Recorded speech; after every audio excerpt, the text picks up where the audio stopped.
The mansion is quiet. Jaehyun straightens his jacket in the mirror. Amina hands him his briefcase. Their movements are quick and precise. The evening meeting tolerates no lateness. Keisha sits on the stairs and watches. She knows that look on their faces. It's serious business. Jaehyun turns to her. His gaze is both focused and soft. You stay in charge. Surveillance room. Watch the screens. Any movement at the gate. The red button on the phone immediately. We'll be back quickly. Amina sits down in front of her daughter, taking her hands. We trust you. Don't go anywhere. Just be our eyes. They hug her. The door closes. The cars drive away. The silence becomes echoing. Keisha enters the surveillance room. 20 monitors stand before her. Each one displays a different corner of the grounds. The gate, the walls, the garden, the driveway. She sits down in a chair and methodically scans the screens. Left to right, top to bottom. Nothing. Complete order. The silence outside is confirmed by the silence on the screens. She changes camera angles, zooms in on the far corner of the fence. Clean. She is the eyes of the family. She is carrying out orders. Time drags on. There is a photograph on the table. They are all together. Happy. It gives strength. Keisha's stomach rumbles. She remembers the pie in the kitchen. A sweet snack beckons. All is quiet on the screens. Just for 5 minutes. She stands up, takes one last quick glance at the wall of monitors. 20 calm images. Okay. She steps out into the hallway, leaving the door ajar. Her footsteps echo in the empty house. She thinks of whipped cream and berries. Just a couple of minutes. What could happen? Keisha has already stepped out into the hallway, but something makes her turn around. Habit. Rule. She peers through the half-open door of the observation room with one eye. Her gaze glides across the monitors, the same 20 calm images. She's about to look away, but at the last moment, a shadow flickers across one screen. A quick, sharp movement. Not a bird, not a tree branch. Something large. By the eastern wall, Keisha's heart skips a beat, then starts pounding so hard it rings in her ears. The whole pie is instantly forgotten.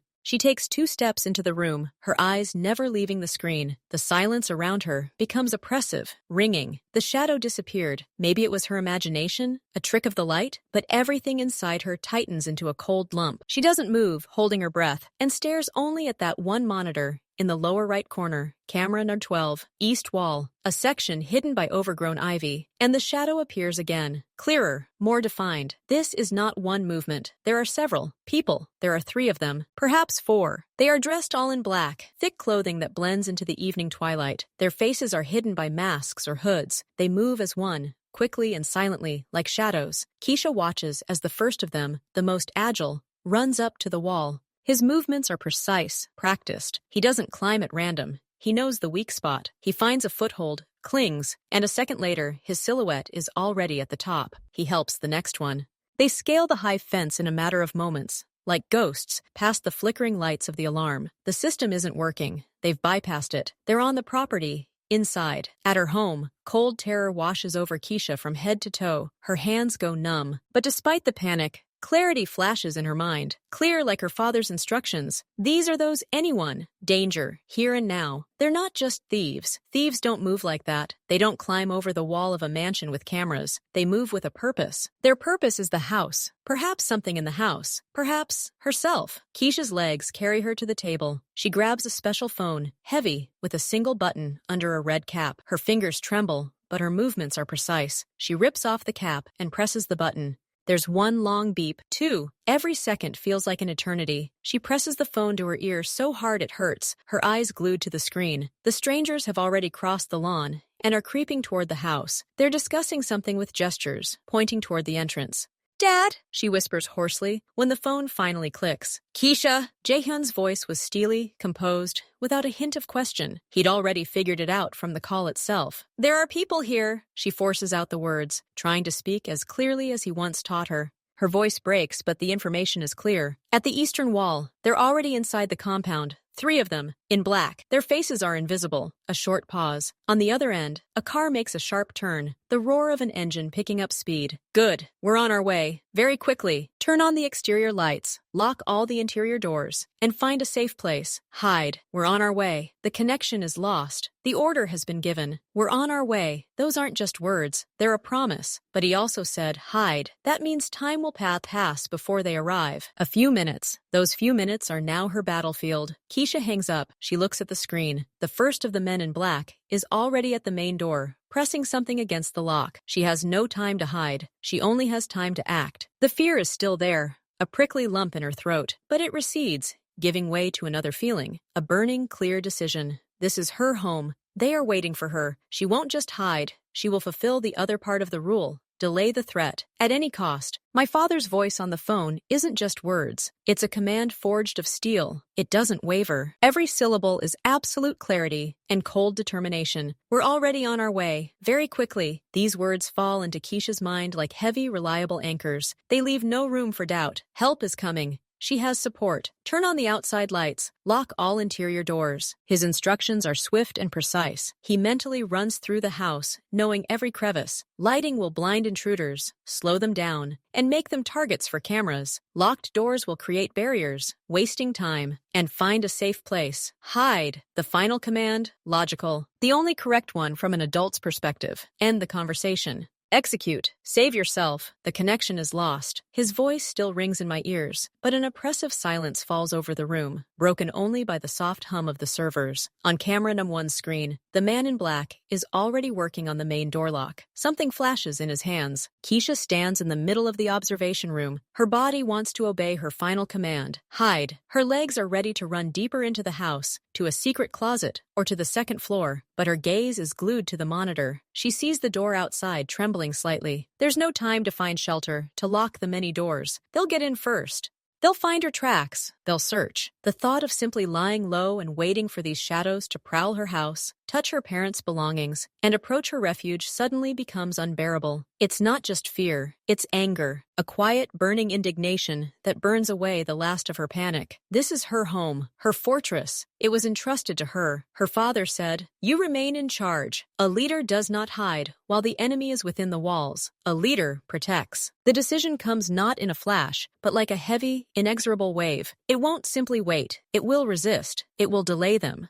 Every second they spend overcoming its obstacles will bring their parents closer. It will turn their home from a goal into a trap for them. Her eyes, wide with fear, narrow. Her gaze becomes focused, sharp. She tears herself away from the screen and glances sharply around the room, as if seeing it for the first time. Not as a refuge, but as an arsenal, tools, possibilities. A plan begins to take shape in her mind, fragmentary, bold, desperate. She remembers every bottle, every coat rack, every step in this house. She knows it better than any stranger. The first thing they need is to cross the threshold, so you need to meet them there. Keisha slips out of the observation room and runs down the hallway, not toward the bedrooms, but in the opposite direction, to the kitchen. Her sneakers slap silently on the hardwood floor. She opens the door under the sink. There, among the cleaning supplies, sits a large canister of vegetable oil. She grabs it with both hands. It's heavy, almost full. Dragging her back to the main hall is a task. She clutches the canister, clutches it to her chest, and runs, stumbling but not stopping. Along the way, her gaze falls on a camera in the corner of the hallway. The small screen already shows. The main door has given way. It's open a centimeter. The seconds are running out. She bursts into the spacious hallway before the front door. The floor is dark, polished to a mirror shine, a perfect surface. She rips the lid off the canister. The smell of oil hits her nose. Without thinking,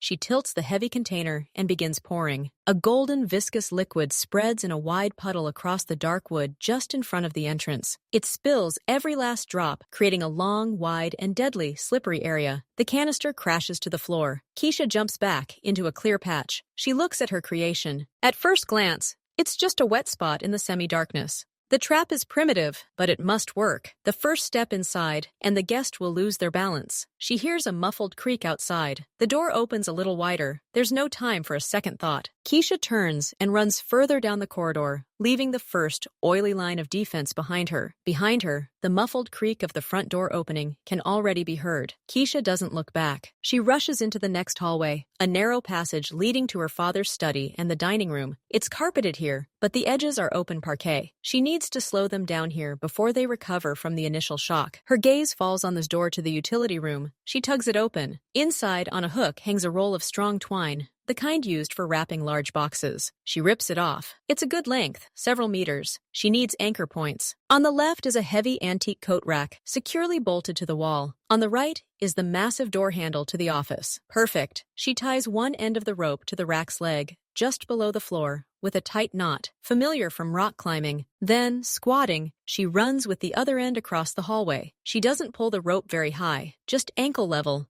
She wants it to be out of sight in the dim light. She ties the other end tightly to the door handle, leaving a little slack. The rope itself is dark, blending into the shadows. It won't stop her. It will trip her. It will make her fall, lose her momentum, maybe even hurt herself. Every second counts. The first sound comes from the hall, a dull thud, a short curse muffled by the mask. The first trap has sprung. They're already in the house, so their next step is a search. They'll go through the hallways, open doors. They need one more surprise right at the entrance to the next area. Keisha rushes to the kitchen. There, her hands find a lightweight plastic bucket under the sink. She shoves it into the large sink and turns on the cold water tap. The water gushes out, filling the bucket with a deafening roar that seems impossibly loud to her. She turns off the water, barely able to lift the heavy bucket. Her target is the door between the walk-in closet and the guest room, which they'll probably check. The door opens inward. Keisha enters the walk-in closet and places the bucket on the floor. She needs support. She stands on a stool, grabs the bucket, and lifts it with great effort. Water splashes, soaking her sleeve.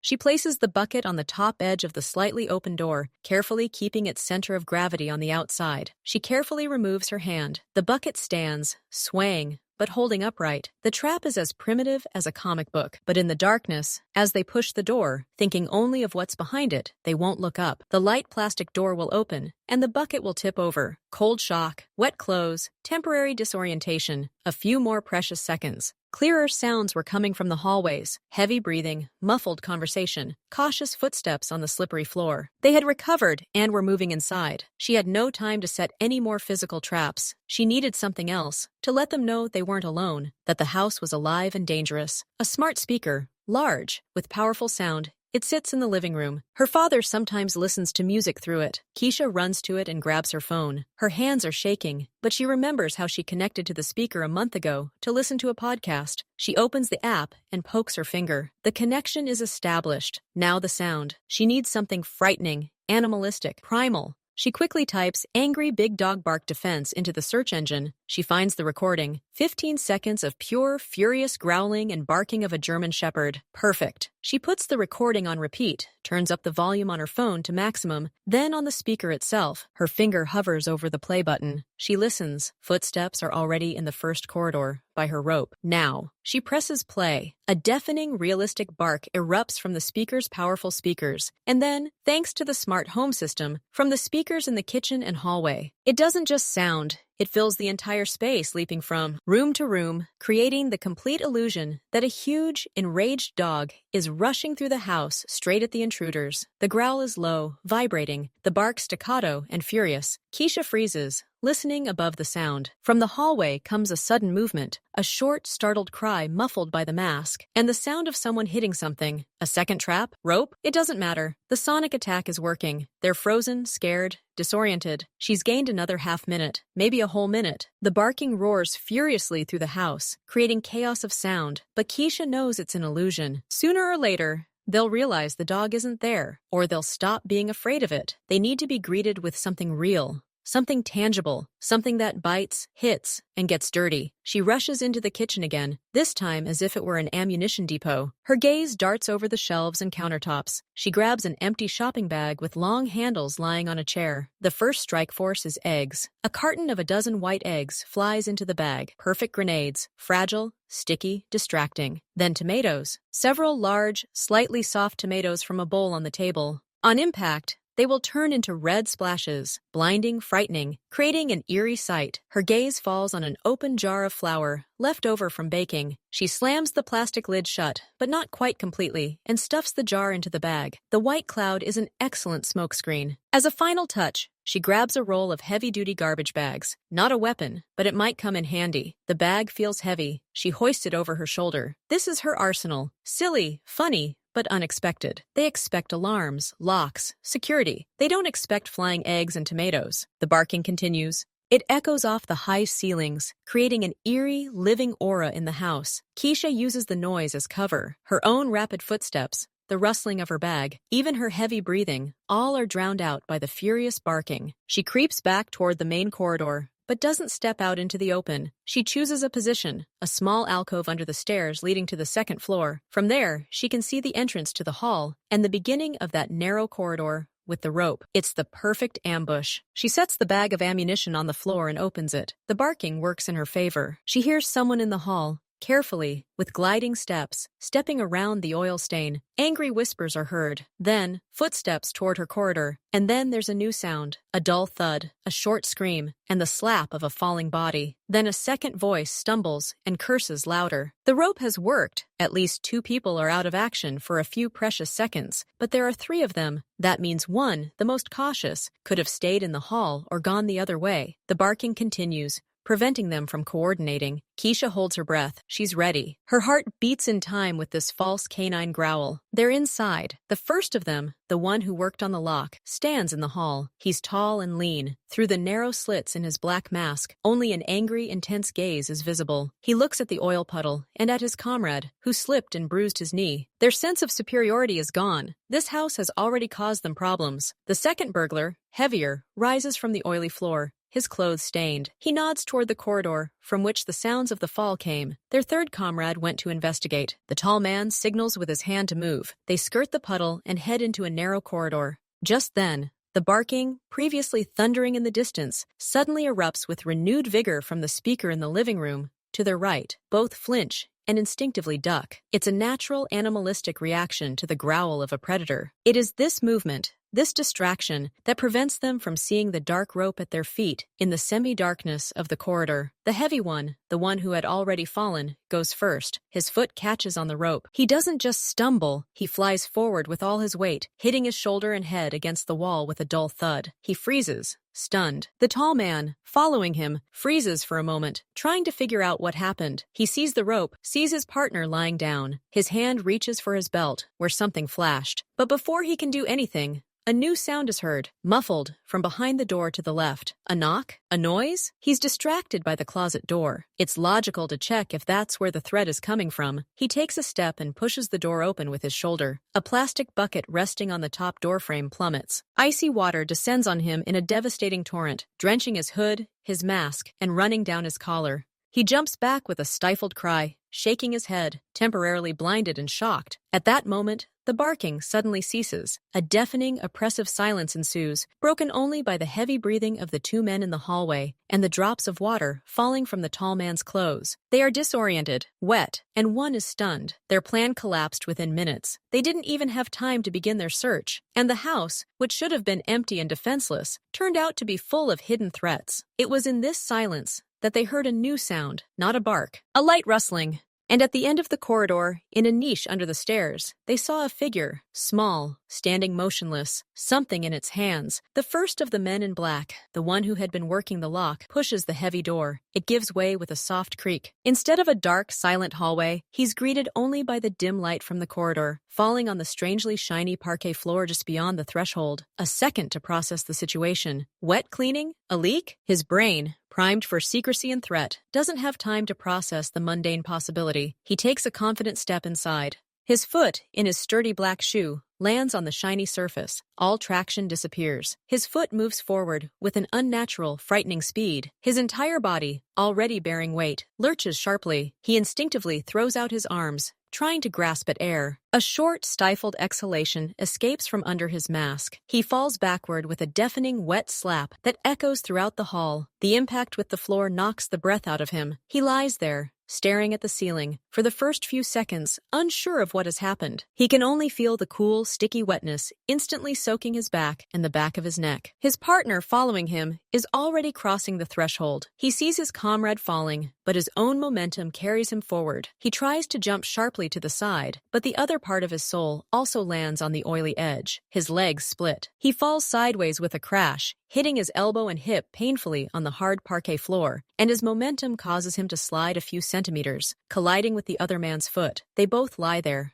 stunned and confused, in a puddle of expensive vegetable oil. The silence is broken by their heavy, angry breathing and quiet curses. Their plans for a quick and quiet entry were ruined in the very first second. They rise, their movements stiff and angry. Their clothes cling disgustingly to their bodies. They carefully, tiptoeing, step around the oil stain, moving deeper into the house, into a narrow corridor. The furious barking blaring from the speakers presses on their ears, preventing them from thinking. Their attention is dulled by their first failure and the aggressive background noise. The first, heavier man walks ahead, hurrying out of the cramped space. His eyes scan the walls and doors, searching for threats, cameras, movement. He doesn't look down. In the dim light, the dark twine, stretched a few centimeters above, the floor is completely invisible. His foot steps directly onto the rope and overshoots it. As he shifts his weight, the rope tightens, abruptly stopping his foot's progress. His upper body, driven by inertia, continues to move forward. A complete loss of balance. He doesn't just stumble, he flies. With a dull, heavy thud, his body slams into the wall, shoulder first, and his masked head first. He collapses to the floor, stunned, mumbling something incoherent. The second, taller one, freezes 2 steps behind. His brain registers a fall, but the cause is unclear. He stops abruptly, crouching into a fighting stance, his hand flying to his belt. He looks at this prone man, then forward, searching for wire,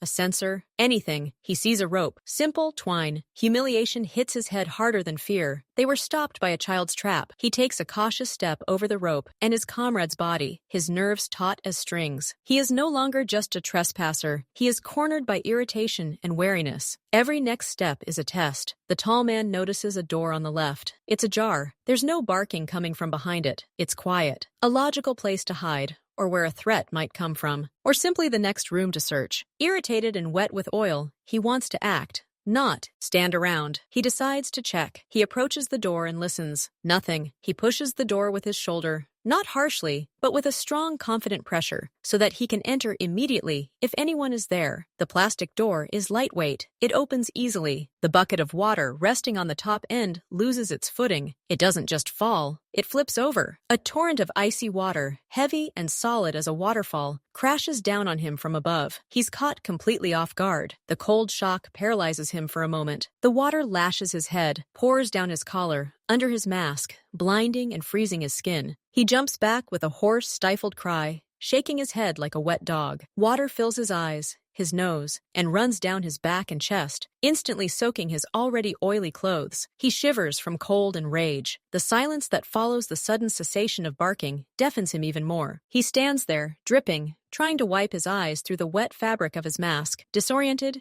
humiliated, and, for the first time that evening, genuinely scared. This house isn't just protected. It's like it's toying with them. It's angry, and it still has surprises left. The silence after the barking is as loud as a blow. You can hear every gurgle of the tall burglar's wet breath and the groan of his stunned comrade against the wall. In this silence, Keisha's footsteps resound loudly as she emerges from the alcove under the stairs. She doesn't sneak, she steps out. The bag of groceries hangs heavily over her shoulder. She sees them. One is on the floor, stirring, trying to get up, his movements slow and uncoordinated. The other is wet, hunched over, wiping his face. They look at her, through the slits in their masks, first bewilderment, then cold realization. A girl, alone, the one they might have been looking for. Fear grips Keisha's throat like an icy hand.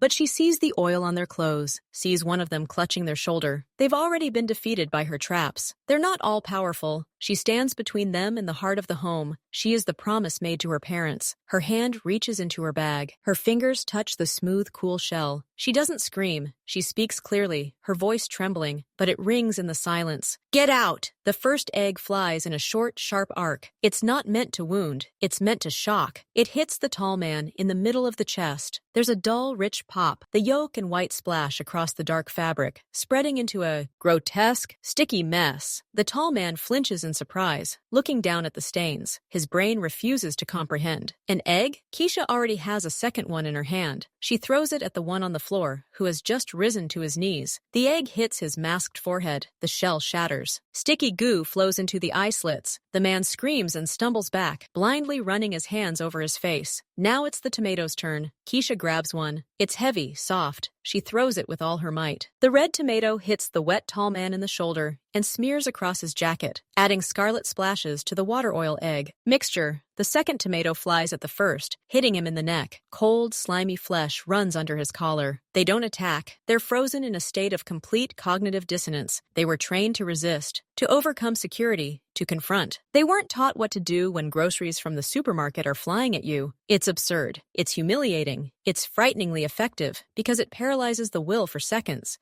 Keisha watches as the tall man, gritting his teeth in rage, takes a sharp step forward, finally overcoming his shock. His hand reaches for his belt again. There's no time for another tomato. She reaches into her bag and pulls out a jar of flour. The plastic lid is closed, but not fully secured. She clutches the jar to her chest and rips the lid off with her fingers. He is already 2 steps away, his hand snatching a short, heavy baton from his belt. Keisha, without aiming, thrusts the open can forward with force. A thick cloud of snow-white flour flies out, straight into his face and chest. The effect is immediate. He stops dead in his tracks, coughing. Flour clogs the slits of his mask, blinding him, coating his clothes, wet with water and eggs, like a sticky paste. He waves his hands in front of his face, trying to clear his vision. Choking in the white haze, the cloud of flour expands, filling the narrow corridor with a whitish, impenetrable shroud. The second burglar, who had just rubbed the egg from his eyes, finds himself blinded again, this time by this mist. He coughs and thrashes against the wall. Keisha takes a step back, toward the hall. Her world has narrowed to this white fog, from which come wheezing, cursing, and helpless movements. Her arsenal is almost empty, but her traps in this attack have done their job. They haven't advanced an inch. They are trapped in her inventions, blinded, covered, angry, and helpless.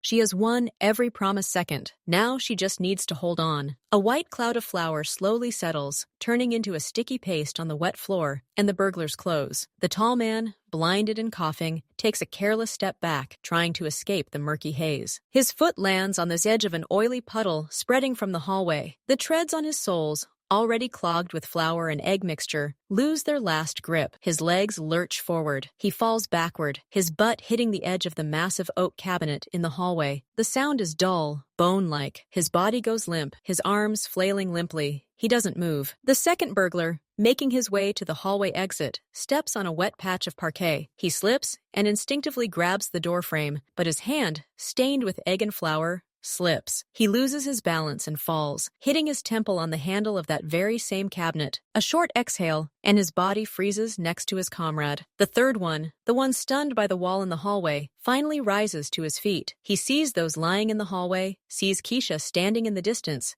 with an empty bag, but his own movements are slow. The world swims before his eyes. He takes a step, stumbles over his own weakness and the threshold between the hallway and the hallway, falls to his knees, and no longer tries to rise, simply struggles to catch his breath. Silence, so complete that my ears are ringing. No more barking, coughing, or cursing. There is only the heavy, ragged breathing of the stunned man on his knees and the complete stillness of the two on the floor. Keisha stands motionless. She grips the handle of her empty bag so tightly that her fingers turn white. She listens. No footsteps, no creaks. Only the ticking of the antique clock in the living room, which now seems deafeningly loud. She takes a slow, cautious step forward. Her eyes scan the battlefield.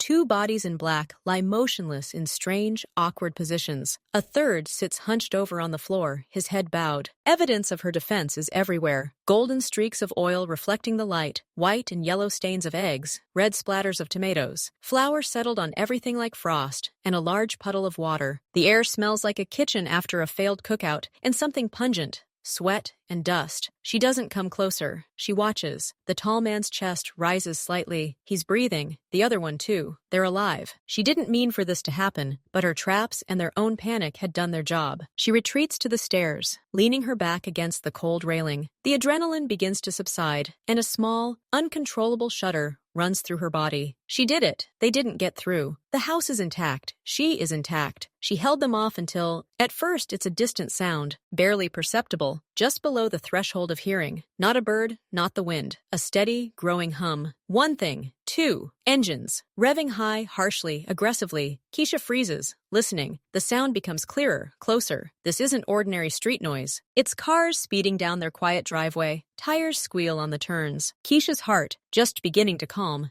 began to pound again, but this time with anticipation. She glanced at the front door, still ajar. On the gate's security camera monitor, visible from the hallway, headlights flash. One pair, then another. The cars don't stop at the gate. A sharp, brief scraping of metal is heard. The gate, which hadn't had time to open, was simply knocked off its hinges by a powerful impact. Two dark, powerful cars burst onto the property, kicking up gravel, and screeched to a halt right in front of the front entrance, their headlights casting a white light across the doorway and part of the hallway through the windows. The doors swing open almost in sync. Quick shadows dart out. No one says a word. Only quick, confident footsteps on the gravel approaching the house. Jae-hyun is the first to enter the house. He doesn't rush in, but enters quickly, but with restraint, his body braced for any threat. He sees the door ajar and smells a strange odor, a mixture of oil, eggs, and dust. His hand is already at his waist, his gaze scanning the room in a split second, and the picture opens up before him in its entirety. His two men in black, who arrived in the second car, are already neutralizing the third burglar in the hallway.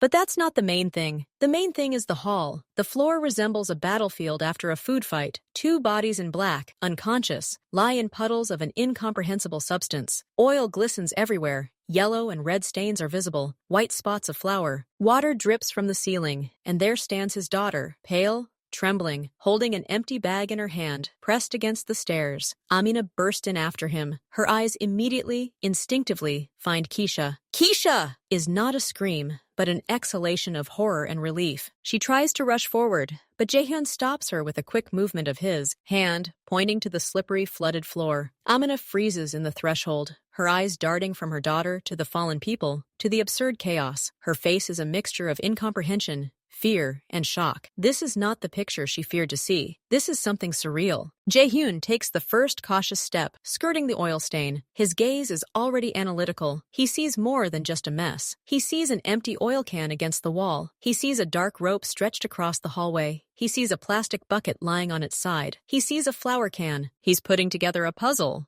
Amina, stepping carefully, makes her way to her daughter and hugs her, feeling her tremble slightly. "Are you hurt? Are you okay?" she whispers, checking her face and hands. Keisha shakes her head. She looks at her father. He approaches, his face unreadable. "Keisha," he says quietly, but loud enough to carry through the silence. "What happened?" She takes a deep breath. There's still a tremor in her voice, but the words come out clear as a report. She learned clarity from him. "I saw them on the camera, by the east wall. I called you. You told me to come back quickly. I knew I had to delay them." She points to the floor. "That's oil. They fell." She nods toward the hallway. "There's a rope there. They tripped." Then she points to the bucket. "Water above that door. It spilled out." Her gaze falls on the smart speaker. "I turned on the bark." Then she looks at the empty bag. "Then I threw what I found in the kitchen at them. Eggs, tomatoes, flour." They slipped again and hit each other. She falls silent. The explanation is complete. Nothing superfluous. Just facts, actions, cause and effect relationships. She doesn't play the hero, doesn't cry. She states the facts. Jae-hyun listens without interrupting. His eyes slowly scan the room again, but now he doesn't see chaos. He sees a plan, primitive, desperate, yet brilliant in its effectiveness. He sees how each trap followed from the last, how they worked to slow them down,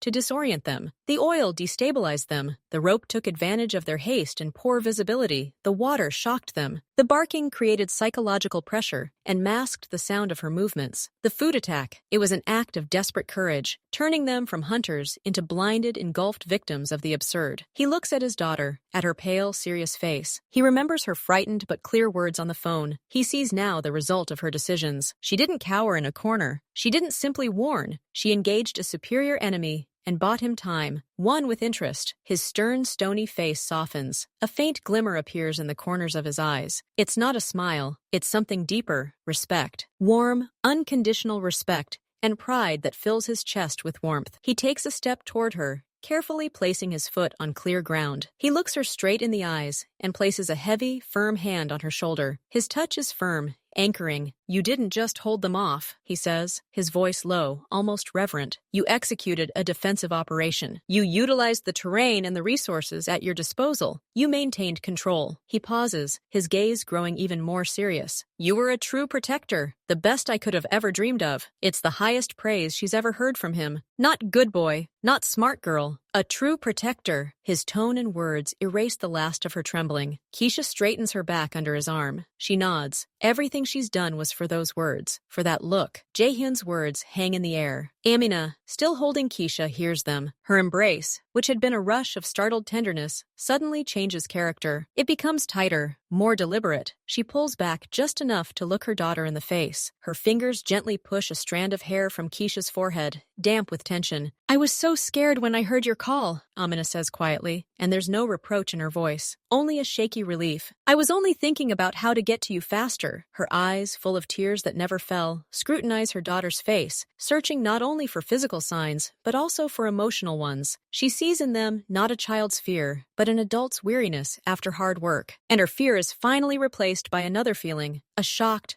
bottomless pride. She pulls Keisha back and kisses the top of her head, inhaling the familiar scent, now mingled with the scent of flower. This hug says more than words. "You did it. You're alive. You're our heroine." Jaehyun removes his hand from his daughter's shoulder, but his gaze doesn't break. He nods to his wife, silently conveying that everything is under control. His men have already carried away 2 unconscious burglars, and the third, stunned, is being led by the arms, his head hanging limply. "She didn't just call," Jaehyun says, addressing both Amina and Keisha. His voice is no longer just for his daughter. He's stating a fact. For the entire family. She made a defense plan. She used every second. She acted like a professional in a crisis. He looks at Keisha again. "You didn't let fear get the better of you. You thought, and you won. You are the true protector of this house." Her father's words, already spoken now, heard again, and in her mother's presence, take on official weight. It's not just praise, it's recognition. Keisha feels the last remnants of the icy lump melt inside her. Her chin stops trembling. She nods, looking at her father, then at her mother. She did what she had to. She didn't let them down. The moment of family silence is broken. Jaehyun gives a barely perceptible nod to one of his men. The man returns the gesture with a knowing look. Amina, catching this unspoken command, gently but firmly takes Keisha's hand. "Come on, sunshine," she says quietly. "Let's go upstairs and get yourself ready." She leads her daughter away, shielding her from what happens next. Keisha takes one last look at her father. He no longer stands like a father, but like the master of the territory. His posture changes. His shoulders straighten. His face becomes stony, emotionless. He looks at his subordinate, who is holding the only conscious burglar so far. Jaehyun says curtly, "Clean up this mess and post people around the perimeter." He turns and walks forward without looking back. His steps are now firm, resounding. He enters his office, avoiding the stains on the floor. A moment later, a prisoner is brought in. The man in black, wet, covered in dough,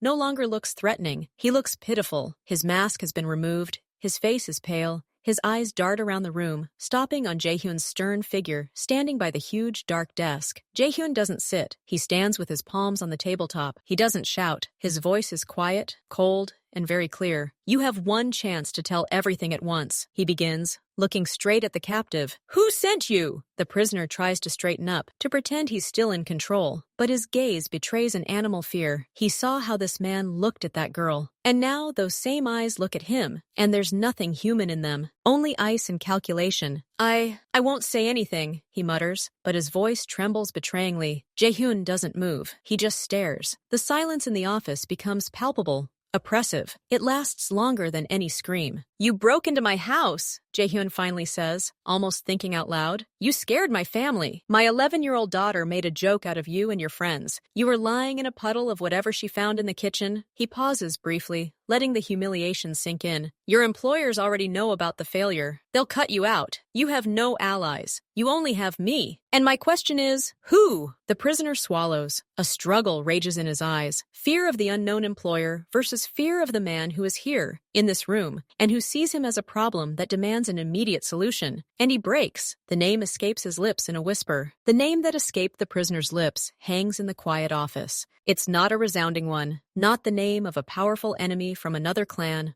or an influential official. It's the name of a petty, greedy man, a partner in a construction project whom Jaehyun had turned down a dubious deal a month ago, a man whose ego proved bigger than his wits. He tried to pressure, to threaten through intermediaries. After receiving a polite but firm refusal, he decided on this foolish act. Jaehyun doesn't even blink. He's found out what he wanted. This information only confirms his suspicions. No large-scale threat, no war. Just a rat determined to bite a lion while it slept, and sending other rats to do it. "Details," Jaehyun demands, his voice still even. "How much did he pay? What was the goal? To steal documents? To steal cars? To scare?" The prisoner, sensing the first barrier has fallen, gives up the information faster. The goal was an act of intimidation. Break into the house while the owners are away. wreak havoc, perhaps steal something valuable for the appearance of robbery, and leave a message. No mention of a specific threat to life, especially to a child. Apparently, even this foolish client wouldn't dare do such a thing outright, but these hounds in black, having entered the house and found the girl there, could act at their own discretion. This thought makes the ice in Jaehyun's chest tighten even more. He asks a few more clarifying questions about the communication channels, the place where the money was handed over, and the car they arrived in. The prisoner answers, hoping for leniency. His story paints a picture not of a professional raid, but of a cheap, hasty adventure. When the flow of words dries up, Jaehyun slowly nods to his man standing at the door. He understands that the interrogation is over. Jaehyun orders, treat the minor injuries. And wait! The man in black nods briefly, takes his subordinate by the elbow, and leads him out of the office. The door closes. Jaehyun is left alone. He finally sinks into the chair behind his massive desk. There's a photograph on the desk. Keisha, about 5 years old, perched on his shoulders, laughing. He stares at it for several long seconds. The silence in the office is different now, not oppressive, but focused. A plan is already forming in his head. Not revenge. Revenge is emotion. He can't afford emotion now. He needs justice, and more importantly, prevention. A clear, unambiguous signal to anyone who might see weakness or opportunity in this situation. A signal that his family is an absolute red line. Half an hour later, Amina quietly enters the office. She brought him a cup of hot tea. Her face is calm, but her eyes are attentive. She places the cup in front of him. Keisha is sleeping. I gave her some sedatives the doctor prescribed for insomnia after that incident at school. She passed out almost immediately. Physically, she's fine. She's just devastated. Jaehyun takes the cup, nodding gratefully. The warmth of the vessel penetrates his frozen fingers. I found out who was behind this, he says without preamble. Park Min-seok. Amina frowns, running through her memories. The building contractor? The one who wanted you to turn a blind eye to the substandard materials? Him! He thought he'd intimidate us into changing our minds. He hired those losers. What will you do? Her question is quiet, but there's no fear or plea for mercy in it. She needs to know so she can understand how to protect her daughter in the future. Jaehyun takes a sip of tea. First, those three. They're tools. Stupid and greedy, but they entered our home. They saw Keisha. They pose a threat simply by existing and knowing too much. He speaks methodically, as if compiling a report. They will be handed over to our friends in law enforcement, with all the evidence, with their own confessions about Park Min-seok. But before that, they will spend some time in our basement, in strict isolation, until they come to a full unconditional understanding of the gravity of their mistake. Until fear erases from their memory any details about the interior of this house and our daughter's face, they will not answer to me. They will answer to the law that I choose for them. It will be a long, cold, and completely legal answer. Amina listens, assessing. This isn't a fit of anger. It's procedure. And Park Min-seok? Jaehyun's face grows even colder. He doesn't deserve a personal visit. His escapade is a symptom of his perception of my weakness. We need to treat the disease, not the symptom. He puts down his cup. His construction company relies on 3 major contracts. 2 of them are through my partners. Tomorrow morning, these contracts will be terminated under the clause regarding the contractor's dubious reputation. The bank that finances his current projects will receive an anonymous but very detailed set of documents about financial fraud in his company. His own partners, who are already dissatisfied with him, will receive the motivation to reconsider their relationship. By the end of the week, he will have no business. By the end of the month, no reputation. He will become an outcast, whom everyone will write off, fearing even his name. He will be ruined, disgraced, and completely harmless. He will bite himself to death from impotence and fear. He pauses, looking at his wife. Is that fair? Amina considers. She abhors violence, but understands the laws of their world. Physically punishing Park Min-seok might make him a martyr in the eyes of some, sparking unnecessary conflict. What Jaehyun proposes is the total, methodical destruction of everything this man valued. Money, status, respect. It's more painful, and more importantly, sends a clear message to everyone else. Even the thought of threatening the L family leads to social and financial death. Yes, she says quietly, it's fair. And it's smart. About Keisha, Jaehyun adds, his voice softening to the point of inaudibility for the first time that evening. No one will ever know about her involvement. For everyone, including those 3 in the basement, it was the work of the house's internal security that they didn't account for. She'll remain in the shadows, safe. Amina nods, and a tired smile finally appears on her face. She trusts his calculation. She places her hand on his shoulder. Go tell her something when she wakes up. Not about business. About how great she is. That you're proud of her. Really. I already told you, Jae-hyun replies, his gaze returning to the photograph. But I'll say it again. Many times. He rises. The matter has moved from the emotional to the operational phase. Now it's time to give orders. Make calls.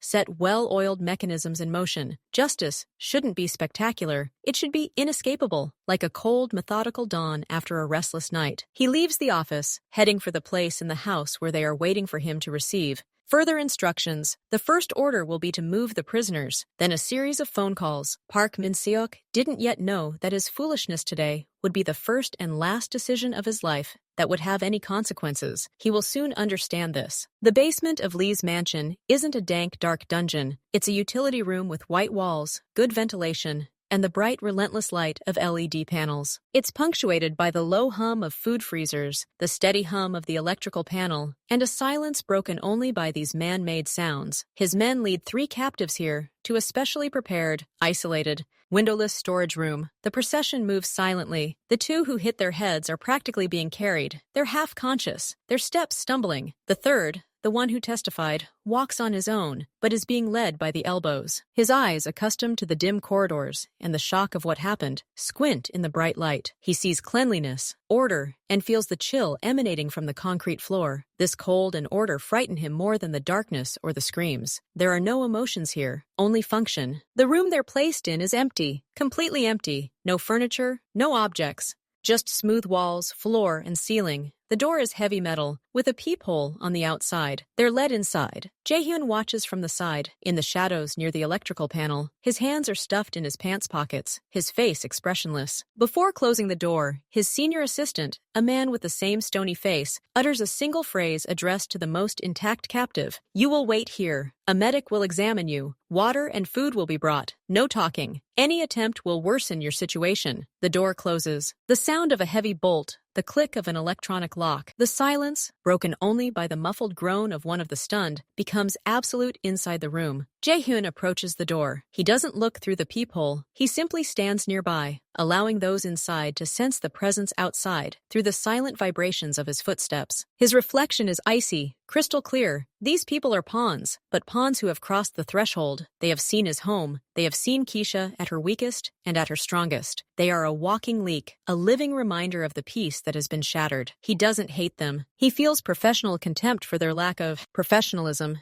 and the cold necessity of neutralizing the threat. What he told Amina about the law is true, but before the law, they will appear different, broken, ready to do anything to find themselves within the protection of prison walls, not in this white, cold, silent nothingness. A week here, under surveillance, completely isolated from each other, they will be separated later, with daily, brief, methodical conversations about the irreversibility of their mistake will do the trick. They won't simply testify, they will beg for the opportunity to testify. Jae-hyun steps away from the door and nods to the medic waiting off to the side. With a first aid kit, check them out, treat the bruises, provide basic needs. No extra words. The medic, an older man with calm eyes, nods. He's carried out similar tasks before. This isn't about cruelty. It's about control and bringing the situation to a manageable, predictable state. Jae-hyun climbs back up to the house. The oil stain on the hallway floor has already been cleaned, but a faint scent still hangs in the air, mingling with the scent of cleaning solution. He passes by without looking at the place. His thoughts are already there, upstairs, where his daughter sleeps, and in that office, where tomorrow the silent, merciless machine of Park Min-seok's ruin will begin. Punishment must be multi-layered, like armor. These 3 in the basement are the lowest, most basic layer. Keisha wakes around noon. The sunlight filtering through the blinds seems too bright, too normal. She lies in her bed, covered with a soft blanket. The events of the previous night emerge in her memory not as a panicked delusion, but as a clear, almost alien chronicle. Screens, shadows, a bell, oil, rope, barking, eggs, flour, falls, and her father's face, his hand on her shoulder, his words. She goes downstairs. The house smells of ordinary life, coffee, fresh bread. Amina greets her in the kitchen, There's no trace of yesterday's horror on her mother's face, only a warm, slightly tired smile. "Good morning, Protector," Amina says, pouring her juice. "How did you sleep?" "Soundly," Keisha answers quietly. She sits down at the table. Everything is in its place. No signs of battle. "And those? Father took care of them. You don't need to worry about them anymore. They won't come back." There's no awkward silence at breakfast, but a calm, almost ritualistic stillness. Everyone is processing what just happened. Later, when Jaehoon leaves his office, he finds them both in the winter garden. Amina is watering the orchids. Keisha is looking at the fish in the large aquarium. "Family meeting," Jaehyun announces, sitting down in a wicker chair. His tone is businesslike, but not cold. "We'll discuss the new safety rules." Keisha turns to him, wary. She expects reproaches, prohibitions, new restrictions. "First," Jaehyun begins, looking at his daughter, "your actions last night were exceptional, but they also exposed weaknesses. A standard surveillance and alarm system is insufficient if the enemy knows how to bypass it." He doesn't say, "You shouldn't have." He says, "The system isn't sufficient." That's an important distinction. Therefore, he continues, changes will be made to the house, unnoticeable ones, new types of motion detectors, hidden cameras in additional locations, sound sensors along the perimeter. All of this will be connected not only to the surveillance room, but also directly to my and your phones, with varying levels of alert. Keisha nods. It's not a punishment, it's an upgrade. Secondly, his gaze shifts to Amina, then back to Keisha. "Your training. You acted instinctively and intelligently, but instincts may not be enough. If you agree, I'll organize special training for you. Not combat, tactical. Threat assessment, crisis psychology, the basics of safe spatial movement, first aid, so that the knowledge is systemic, not improvised like yesterday." The offer makes Keisha sit up straighter. This isn't about locking her away. It's about giving her real tools. She feels a small spark ignite inside her, the same one that burned inside her the night she planned her defense. "I agree," she says clearly. Amina nods approvingly. She doesn't see this as a militarization of her daughter's childhood, but as giving her control over her own safety. Thirdly, Jaehyun pauses briefly, the "in case you're left alone" plan. There was one. But it was passive. Watch, call, hide. Now it will have an active phase. A special app will appear on your personal phone. One button. It won't just send a distress signal. It will activate specific protocols within the house itself, automatically locking individual doors, distorting the camera feed for outside observers, simulating activity in different parts of the house. You won't just wait for help. You'll manage your defenses at a tactical level until help is on the way. This is the highest level of trust. She's being handed not just a panic button, but a remote control for part of the family's security system. And lastly, Jaehyun says, his voice softening, the main rule remains unchanged. Your life comes first. All these systems, all the training, to preserve it and give us time. Not so you'll have to confront us like yesterday. Yesterday was an exceptional case, and you handled it brilliantly. But our job is to ensure you never have to make such a choice again. Understood? Keisha looks at him, then at her mother. She understands. She's not being told, "You're great, but don't do that again." She's being told, "You were great in that emergency. And now we're going to make sure you have the best tools to either prevent similar situations from happening or to survive them as safely as possible." It's a conversation between equals, a conversation with an advocate. "I understand," she says. "And Keisha," Amina adds, coming over and placing a hand on her shoulder, "we're proud of you, not just for your bravery, for having a good head on your shoulders, but our job as parents is to worry. These new rules are largely for our peace of mind, so we know you're as protected as possible, even when we're not around." The meeting is over. No recriminations, no hysteria, just analysis, planning, and trust building. Keisha feels the last vestiges of tension leave her. She hasn't become a victim. She hasn't become a problem. She has become a force for positive change. She is now part of the security system, not just as an observation point, but as an operator. This sense of responsibility warms her from within, more powerfully than sunlight in a winter garden. Jaehyun, watching his daughter study the house layout with renewed interest on the tablet he'd just handed her, complete with diagrams of the new sensors, felt a deep, quiet satisfaction. The threat was neutralized. The family was united. The protector was growing and learning. This was the best possible outcome, far better than mere revenge. This was a sustainable, long-term solution. A new, unfamiliar rhythm had settled into Elle's house. Outwardly, everything remained as before. Silence, order, the smooth flow of days. But Keisha sensed changes in the very fabric of her world. They weren't loud. They weren't frightening. They were like new, stronger threads woven into a familiar pattern. Every morning after breakfast, She spends 10 minutes in the surveillance room, but now it's not just a routine. It's a system check. Her tablet, linked to her home network, has a special app open with a simplified map of the house and grounds. Green icons indicate that all sensors are functioning properly. She's learned to recognize them: glass break sensors, motion sensors, with heat signature recognition to avoid triggering a cat or large bird, vibration sensors on the fence. She doesn't just look at the screens, she compares their angles with the map, mentally marking blind spots, which, as her father explained, are now covered by other hidden cameras. One day, during such a check, a yellow light began flashing on the perimeter. Not red, alarm, but yellow, attention. Keisha's heart skipped a beat, but her fingers instinctively reached for her tablet. She zoomed in on the camera feed at the back gate. It wasn't a shadow. Not a person. It was a large raccoon, brazenly trying to squeeze under the fence. It had entered the motion sensor's field of view. Keisha, following the new instructions, didn't call her father. She sent a false alarm animal signal through the app. A second later, the system's automatic response arrived on her tablet. Status confirmed, response canceled, incident recording saved. She had done it, on her own, without panic. Twice a week in the evenings, an instructor comes to see her. Not a fearsome fighter, but an older, fit woman with a quiet voice and watchful eyes. Her name is Ms. Chan. She doesn't teach fighting. She teaches seeing and thinking. They go over room diagrams, and Ms. Chan asks questions. If you're here and a potential threat appears, how many escape routes do you have? Which path is the least illuminated? Which door in this room opens inward and which outward, and how can you use that? They practice the call algorithm. Not, "Dad, there's someone here," but a clear message. Where am I? What am I seeing? What am I hearing? What am I doing? Keisha learns to control her breathing so her voice doesn't shake. She learns how to use the most ordinary objects in the house not to attack, but to create interference, delay, and noise. Her father sometimes attends these classes, sitting in the corner with his laptop. He doesn't interfere. He observes. And when Miss Chan tells him after the lesson, she has an analytical mind and composure in simulated situations, Keisha sees the same flash of silent pride flicker in the corners of his eyes as she did that night. One day at dinner, Amina asked, "Keisha,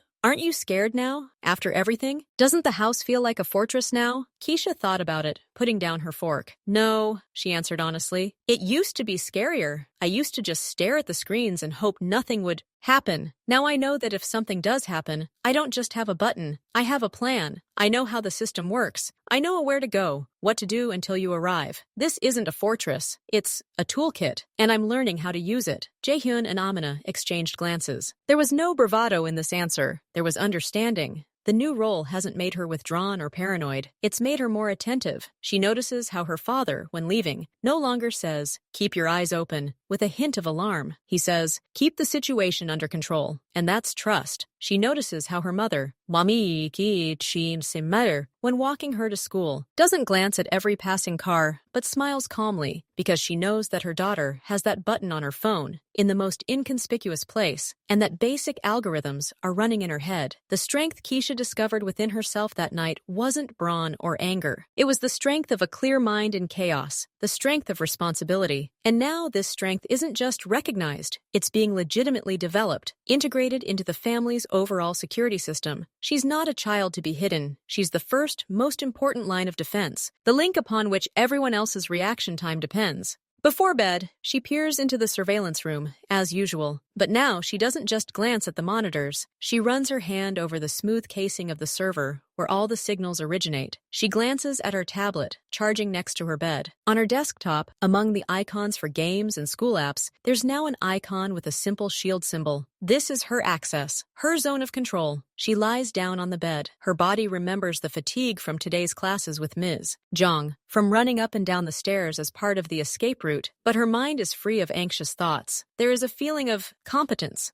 Quiet footsteps can be heard in the hallway outside her door, her father making his final rounds. Before, the sound was simply part of the night. Now Keisha knows he's checking to see if the night mode is activated on the first floor sensors. And she knows that tomorrow morning, before going to breakfast, she'll check the system's overnight event log herself, just to make sure all the lights are green. She turns on her side and closes her eyes. She is Keisha L. She is 11 years old. She loves pie and roller skating. Her father is Jaehyun L. Her mother is Amina. And she is the protector of this house, not because she was forced to be, but because she can, and because she is trusted. This is her new truth. And with this truth, she sleeps soundly and peacefully.